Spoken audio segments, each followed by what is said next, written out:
Coastal Kannada ವೀಕ್ಷಿಸುತ್ತಿರುವ ಎಲ್ಲ ಸ್ನೇಹಿತರಿಗೂ ನಮಸ್ಕಾರ. ಕೋಸ್ಟಲ್ ಕನ್ನಡದ ಮತ್ತೊಂದು ವಿಡಿಯೋಗೆ ಸ್ವಾಗತ. ಇವತ್ತಿನ ವಿಡಿಯೋದಲ್ಲಿ ನಾವು ನಿಮಗೆ ನೀವು ಫ್ಯಾನ್ಸ್ ವಾರ್ ಮಾಡ್ತಾ ಇರಿ, ಯಾರೋ ಹೊರಗಿನವರು ಬಂದು ಕೋಟಿ ಕೋಟಿ ಕೊಳ್ಳೆ ಹೊಡಿತಾ ಇದ್ದಾರೆ. ಈ ಒಂದು ವಿಚಾರದ ಬಗ್ಗೆ ಒಂದಿಷ್ಟು ಮಾಹಿತಿಯನ್ನ, ಒಂದಿಷ್ಟು ಅನಿಸಿಕೆ ಅಭಿಪ್ರಾಯಗಳನ್ನು ನಿಮ್ಮ ಮುಂದೆ ನಾನು ಪ್ರಸ್ತುತಪಡಿಸ್ತಾ ಇದ್ದೀನಿ. ಜನನಾಯಕನ್ ಇದೀಗ ಸಿಕ್ಕಾಪಟ್ಟೆ ಹೈಪ್ ಕ್ರಿಯೇಟ್ ಮಾಡ್ತಾ ಇದೆ. ತಮಿಳುನಾಡಿನಲ್ಲಿ ಯಾವ ಮಟ್ಟದಲ್ಲಿ ಹೈಪ್ ಇದೆಯೋ ಗೊತ್ತಿಲ್ಲ, ಅಲ್ಲಿ ಯಾವ ಮಟ್ಟಕ್ಕೆ ಟಿಕೆಟ್ ಪ್ರೈಸ್ ಇದೆಯೋ ಗೊತ್ತಿಲ್ಲ. ನಮ್ಮ ರಾಜಧಾನಿ ಬೆಂಗಳೂರಿನಲ್ಲಿ ಮಾತ್ರ ಈ ಸಿನಿಮಾ ರಕ್ತ ಹೀರ್ತಾ ಇದೆ. ಹಾಗಂದ ಮಾತ್ರಕ್ಕೆ ಇದು ಅವರದ್ದೇ ತಪ್ಪ ಅಲ್ಲ, ನಮ್ಮವರದ್ದು ಕೂಡ ತಪ್ಪಿದೆ. ಏನಿ ವಿಚಾರ ಒಮ್ಮೆ ನೋಡ್ಕೊಂಬರೋಣ.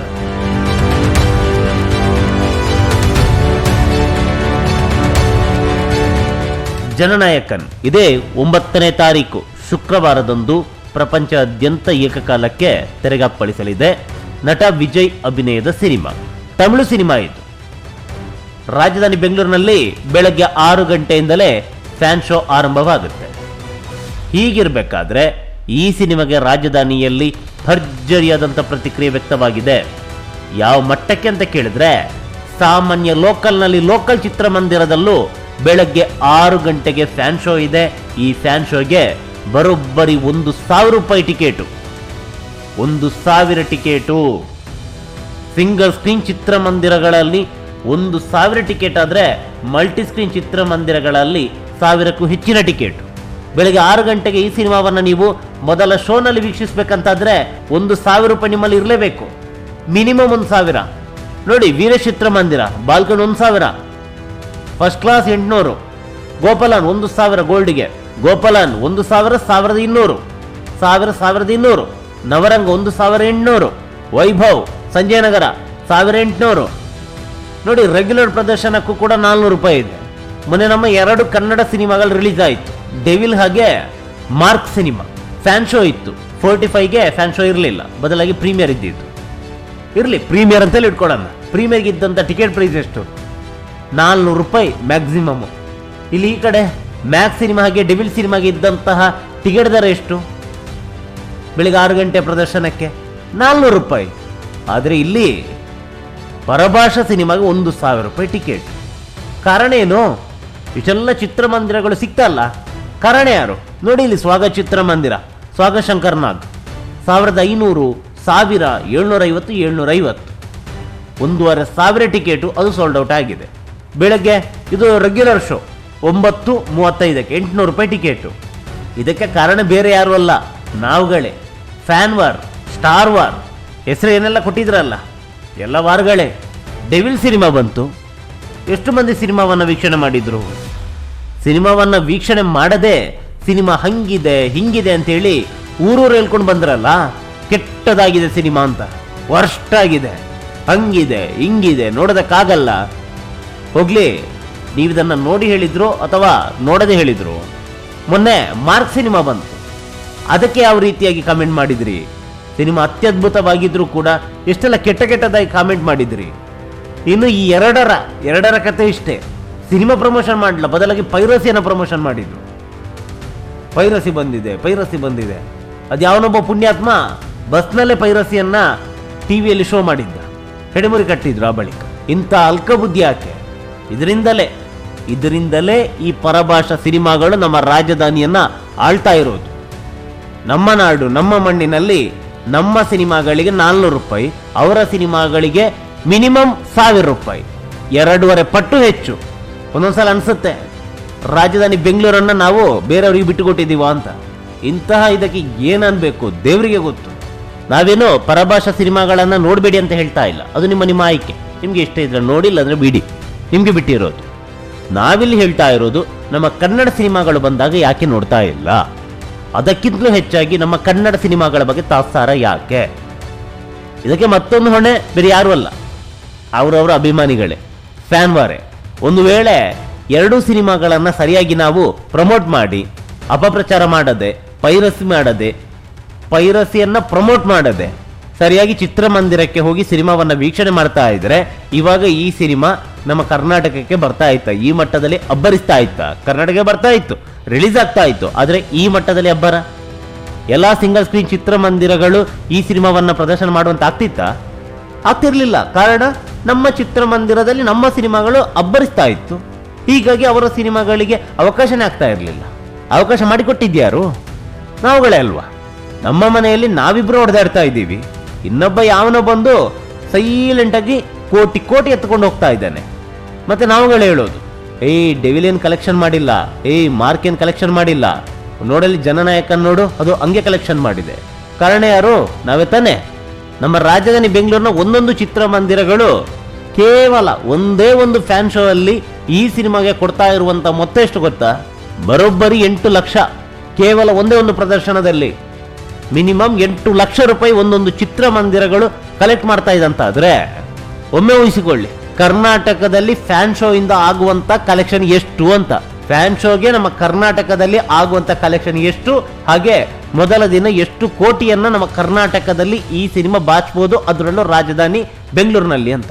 ನಮ್ಮ ಸಿನಿಮಾಗೆ 400 ರೂಪಾಯಿ ಫ್ಯಾನ್ ಶೋಗೆ, ಅದ್ಯಾವುದೋ ಪಕ್ಕದ ರಾಜ್ಯದ ಸಿನಿಮಾಗೆ 1,000, ಅದು ಲೋಕಲ್ ಚಿತ್ರಮಂದಿರಗಳಲ್ಲಿ. ಕಾರಣ ನಾವುಗಳೇ. ಪ್ರೇಕ್ಷಕರು ಸಿನಿಮಾವನ್ನು ವೀಕ್ಷಣೆ ಮಾಡಿ, ಅದು ನಿಮ್ಮ ಆಯ್ಕೆ, ದುಡ್ಡು ನಿಮ್ಮದು. ನಾನೇ ದುಡ್ಡು ಕೊಡ್ತೀನಿ ನಿಂಗೇನಂತ ನೀವು ಕೇಳ್ಬೋದು, ಅದೇನು ಸಮಸ್ಯೆ ಇಲ್ಲ. ನಿಮ್ಮ ದುಡ್ಡು ನಿಮ್ಮ ಸಿನಿಮಾ. ಆದರೆ ನಮ್ಮ ಕನ್ನಡ ಸಿನಿಮಾ ಬಂದಾಗ ಯಾಕೆ ಅಪಪ್ರಚಾರ, ಯಾಕಿಷ್ಟು ತಾತ್ಸಾರ? ಕಾರಣವಾಗಿದ್ದೊಂದಿಷ್ಟು ಅಭಿಮಾನಿಗಳೇ, ಫ್ಯಾನ್ಸ್ ವಾರ್. ನೀವಿಬ್ರು ಹೊಡೆದಾಡ್ಕೊಂಡಿರಿ, ಯಾವನೊಬ್ಬ ಬಂದ ಚೆನ್ನಾಗಿ ದೋಚಿದ. ನಮ್ಮ ಸಿನಿಮಾ ಇರ್ತಾ ಇದ್ರೆ ಇಷ್ಟೊತ್ತಿಗೆ ಒಂದು ಚಿತ್ರಮಂದಿರದಲ್ಲಿ ಡೆವಿಲು, ಮತ್ತೊಂದು ಚಿತ್ರಮಂದಿರದಲ್ಲಿ ಮಾರ್ಕ್, ಮತ್ತೊಂದು ಚಿತ್ರಮಂದಿರದಲ್ಲಿ 45 ಅಬ್ಬರಿಸ್ತಾ ಇತ್ತು. ದಿನಕ್ಕೆ 2 ಸಿನಿಮಾ ರಿಲೀಸ್ ಆದ್ರೆ ಹೆಂಗೆ ಚಿತ್ರಮಂದಿರಕ್ಕೆ ಹೋಗೋದು? ಹಂಗೆ ಹೇಳ್ತೀರಲ್ಲ, ಮತ್ತೆ ಈಗ ಯಾಕೆ ಹೋದ್ರಿ?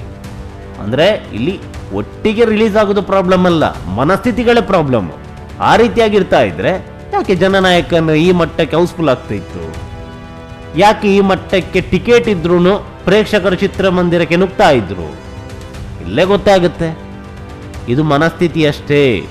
ನೋಡಿ, ಒಂದೊಂದು ಚಿತ್ರಮಂದಿರಗಳು, ವೀರೇಶ್ ಈಗಾಗಲೇ ಹೇಳಿದ್ದೀನಿ, 6:30 ಪ್ರದರ್ಶನಕ್ಕೆ 1,000. ನೋಡಿ ಇಲ್ಲಿ ಗೋವರ್ಧನ್, ನೋಡಿ ಗೋವರ್ಧನ್ 1,000 ರೂಪಾಯಿ ಟಿಕೆಟ್. ಗೋವರ್ಧನ್ ಚಿತ್ರಮಂದಿರದಲ್ಲಿ ಸಿನಿಮಾವನ್ನು ವೀಕ್ಷಣೆ ಮಾಡಿದವರಿಗೆ ಗೊತ್ತಿದೆ ಕ್ವಾಲಿಟಿ ಯಾವ ರೀತಿ ಇದೆ ಅಂತ. ಇಲ್ಲೇ 1,000 ರೂಪಾಯಿ ಟಿಕೆಟ್, ಆದ್ರೂ ಕೂಡ ಫುಲ್ ಆಗ್ತಾ ಇದೆ ಚಿತ್ರಮಂದಿರ. ಗೋವರ್ಧನ್ಲಿ ಹೈಡ್ರಾಮನೆ ಆಗಿತ್ತು. ಈ ವಿಡಿಯೋವನ್ನ ಈಗಾಗಲೇ ನಾವು ಹಾಕಿದ್ದೀವಿ, ಗೋವರ್ಧನ್ನಲ್ಲಿ ಏನೆಲ್ಲ ಆಯ್ತು ಅಂತ. ಚಿತ್ರಮಂದಿರದವರು ಹೇಳ್ತಾರೆ, ಮಾರ್ಕ್ ಸಿನಿಮಾಗಿದ್ದಂಥ ಪ್ರೇಕ್ಷಕರು ಎಷ್ಟು, 45 ಸಿನಿಮಾ ಈಗ ಪ್ರದರ್ಶನ ಆಗ್ತಾ ಇಲ್ಲ, ಪ್ರೇಕ್ಷಕರ ಕೊರತೆ ಇದೆ ಅಂತ. ಸಿನಿಮಾ ಅತ್ಯದ್ಭುತವಾಗಿದ್ರೂ ಕೂಡ ಯಾರು ಹೋಗ್ತಾ ಇಲ್ಲ. ಕಾರಣ ಪೈರಸಿ, ಅಪಪ್ರಚಾರ. ಈ ಪೈರಸಿ ಆಗಿರ್ಬೋದು ಅಥವಾ ಅಪಪ್ರಚಾರ ಆಗಿರ್ಬೋದು, ಇದ್ಯಾವುದು ಕೂಡ ಲೆಕ್ಕ ಅಲ್ಲ. ಆದರೆ ನಮ್ಮ ಕನ್ನಡ ಸಿನಿಮಾಗಳಿಗೆ ಅದು ಲೆಕ್ಕನೇ ಅಂತ ಅನ್ಸುತ್ತೆ. ಕನ್ನಡ ಸಿನಿಮಾ ಬಂದರೆ ಅದು ನಾಡ್ದು OTTಲಿ ಬರುತ್ತೆ, ಉದಯದಲ್ಲಿ ಬರುತ್ತೆ ಅಂತ ಹೇಳ್ತಾರೆ. ಯಾಕೆ? ಇದು OTTಗೆ ಬರಲ್ವಾ? ಇದು ಸನ್ ಟಿವಿಯಲ್ಲಿ ಬರಲ್ವಾ?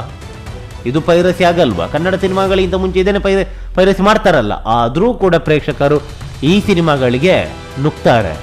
1,000 ಆದ್ರೂ ಫ್ಯಾನ್ ಶೋಲಿ ನೋಡ್ತಾರೆ. ಹಾಗಂತ ಇವ್ರದ್ದು ಗುಣಮಟ್ಟ ಅತ್ಯದ್ಭುತವಾಗಿದೆಯಾ? ಆ ಥರ ಏನಿಲ್ವಲ್ಲ. ಆದರೂ ಯಾಕೆ ನುಗ್ತಾರೆ? ಒಂದಿಷ್ಟು ಮನಸ್ಥಿತಿಗಳೇ. ಹಾಗಂದ ಮಾತ್ರಕ್ಕೆ ಇಲ್ಲೇನೋ ತಮಿಳುನಾಡಿನಿಂದ ಬಂದವರ ಅಥವಾ ಇಲ್ಲಿರೋರೆಲ್ಲ ತಮಿಳಿನವರೇನ? ಇದರಲ್ಲಿ ಬಹುಪಾಲು ನಮ್ಮ ಕನ್ನಡಿಗರಿದ್ದಾರಲ್ಲ. 1,000 ರೂಪಾಯಿ ಟಿಕೆಟ್ ಕೊಟ್ಟು ನೋಡುವವರು. ಯಾಕೆ ಹಿಂಗಾಯ್ತು ಗೊತ್ತಿಲ್ಲ, ಪ್ರಶ್ನಾರ್ಥಕವೇ, ಉತ್ತರ ಇಲ್ಲ. ಇದರಲ್ಲಿ ಎಷ್ಟು ಮಂದಿ ನಮ್ಮ ಕನ್ನಡ 2 ಸಿನಿಮಾಗಳನ್ನು ವೀಕ್ಷಣೆ ಮಾಡಿದ್ರು ಫ್ಯಾನ್ ಶೋನಲ್ಲಿ? ಅದೇ 400 ರೂಪಾಯಿ ಕೊಟ್ಟು. ಇವರು 1,000 ರೂಪಾಯಿ ಕೊಟ್ಟು ಇಲ್ಲಿ ನೋಡೋಕ್ಕಾಗತ್ತಲ್ಲ. ನಮ್ಮ ಸಿನಿಮಾಗಳಿಗೆ 400 ರೂಪಾಯಿ ಕೊಟ್ಟು ಎಷ್ಟು ಮಂದಿ ನೋಡಿದ್ರು? ಇಲ್ಲ. 400 ರೂಪಾಯಿಯಾ? ಬೆಳಿಗ್ಗೆ 6 ಗಂಟೆಗೆ ಯಾರು ಎದ್ದೇಳೋದು? ಯಾಕೆ ಇವಾಗ ಎದ್ದು ಹೋಗ್ತಾ ಇಲ್ವಾ? ಕನ್ನಡ ಸಿನಿಮಾ ಅಂತ ಹೇಳಿದಾಗ 1000 ಪ್ರಶ್ನೆಗಳು, ಆಲಸ್ಯ, ತಾತ್ಸಾರ ಎಲ್ಲನೂ ಇದೆ. ಪರಭಾಷಾ ಸಿನಿಮಾ ಅಂತ ಹೇಳಿದ್ರೆ ಬಿಗಿದಪ್ಪಿ ಮುದ್ದಾಡ್ತೀರ. ನೋಡಬೇಡಿ ಅಂತ ಹೇಳ್ತಾ ಇಲ್ಲ. ಮೊದಲು ನಮ್ದನ್ನು ನೋಡಿ, ಆಮೇಲೆ ಅವ್ರದನ್ನು ನೋಡಿ. ಮೊದಲು ಕನ್ನಡ, ಆಮೇಲೆ ಎನ್ನಡ ಎಕ್ಕಡ. ಇವೆಲ್ಲದಕ್ಕೆ ಕಾರಣವಾಗಿದ್ದು ಅಭಿಮಾನಿಗಳೇ, ಫ್ಯಾನ್ ವಾರೇ. ನಮ್ಮ ಸಿನಿಮಾಗಳು ಅತ್ಯದ್ಭುತವಾಗಿ ಪ್ರದರ್ಶನ ಆಗ್ತಾ ಇದ್ರೆ, ಎಲ್ಲರೂ ಚಿತ್ರಮಂದಿರಕ್ಕೆ ಹೋಗಿ ಸಿನಿಮಾವನ್ನು ವೀಕ್ಷಣೆ ಮಾಡ್ತಾ ಇದ್ರೆ, ಅಪಪ್ರಚಾರ, ಮುಖ್ಯವಾಗಿ ನೀವು ಸಿನಿಮಾಗೆ ಹೋಗದಿದ್ರೂ ಪರವಾಗಿಲ್ಲ, ಅಪಪ್ರಚಾರ ಮಾಡದೇ ಇರ್ತಿದ್ರೆ ಇಷ್ಟೊತ್ತಿಗೆ ಆಗಲಿ ಈ ಚಿತ್ರಮಂದಿರ ಯಾವುದೆಲ್ಲ ಬಹುತೇಕ ಕನ್ನಡ ಸೆಂಟರ್ಗಳಿವೆ, ಇವ್ಯಾವುದರಲ್ಲೂ ಕೂಡ ಈ ಸಿನಿಮಾದ ಪ್ರದರ್ಶನ ಆಗ್ತಾ ಇರಲಿಲ್ಲ. ಒಂದು ವೇಳೆ ಪ್ರದರ್ಶನ ಆಗ್ತಾ ಇದ್ರು ₹1,000 ಟಿಕೆಟ್ ಅಂತ ಇರ್ತಾನೆ ಇರಲಿಲ್ಲ. ಚೆನ್ನೈನಲ್ಲಿ ನೋಡೋಣ ಮ್ಯಾಕ್ಸಿಮಮ್ ಟಿಕೆಟ್ ಎಷ್ಟಿದೆ ಅಂತ. ಚೆನ್ನೈನಲ್ಲಿ ಮ್ಯಾಕ್ಸಿಮಮ್, ಅಲ್ಲಿ ಟಿಕೆಟೇ ಓಪನ್ ಆಗಿಲ್ಲ ಸ್ವಾಮಿ. ಚೆನ್ನೈನಲ್ಲಿ ಜನನಾಯಕನ್ ಸಿನಿಮಾದ ಬುಕ್ಕಿಂಗ್ ಓಪನ್ ಆಗಿಲ್ಲ. ಅಲ್ಲಿ ಬುಕ್ಕಿಂಗ್ ಓಪನ್ ಆಗಿಲ್ಲ. ನಮ್ಮಲ್ಲಿ ಬುಕ್ಕಿಂಗ್ ಓಪನ್ ಆಗಿದಲ್ಲದೆ ಹೌಸ್ಫುಲ್ ಆಗಿದೆ. ಆ ಬುಕ್ಕಿಂಗಿಗೆ ₹1,000 ಸಾಮಾನ್ಯ ಟಿಕೆಟ್ ಫ್ಯಾನ್ಸ್ ಶೋಗೆ. ಅಲ್ಲಿ ಇನ್ನೂ ಕೂಡ ಬುಕ್ಕಿಂಗ್ ಆಗಿಲ್ಲ. ಅಲ್ಲಿ ಕಲೆಕ್ಟ್ ಮಾಡೋದಕ್ಕಿಂತ ಮುಂಚೆ ನಮ್ಮಲ್ಲೇ ಕಲೆಕ್ಟ್ ಆಗ್ತಾ ಇದೆ ಕೋಟಿ ಕೋಟಿ. ಇದಕ್ಕೆ ಏನನ್ಬೇಕು ಗೊತ್ತಾಗ್ತಾ ಇಲ್ಲ. ಕರ್ನಾಟಕವನ್ನ ಪರಭಾಷಿಗರಿಗೆ ಮಾರಿಬಿಟ್ಟಿದ್ದಾರಂತ ಅನ್ಸುತ್ತೆ. ನಮಸ್ಕಾರ.